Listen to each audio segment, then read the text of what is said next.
Serius tak? Gym ni 2 tingkat? Dua tingkat. 2 tingkat. Dua tingkat. Jom. Okay, 2 tingkat. Jadi kita naik atas ni. Pintu ni. Keluar. Bukan. Masuk. Pintu atas. Okay. Alright, jom naik atas.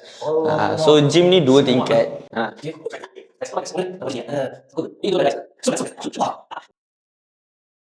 Ya. Dia tak tipu aku. 2 tingkat. 2 tingkat. Tingkat kedua ni apa pula?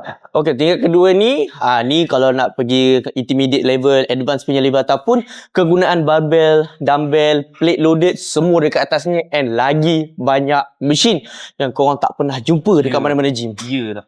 Tunjuk satu mesin yang aneh sikit. Aneh? Okay. Yang paling rare sekali lah, tak banyak gym ada adalah mesin ni. Mesin leg pullover.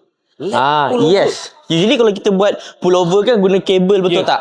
Tapi bila guna kabel banyak ada masalah rasa tricep, bahu lari. Tapi ni akan kurangkan masalah tu, memang fully rasa dekat legs. Okay, memang aneh. Aku tak nampak, aku tak pernah tengok. Guys, stay tune guys next video. Kita try tengok mesin ni macam mana.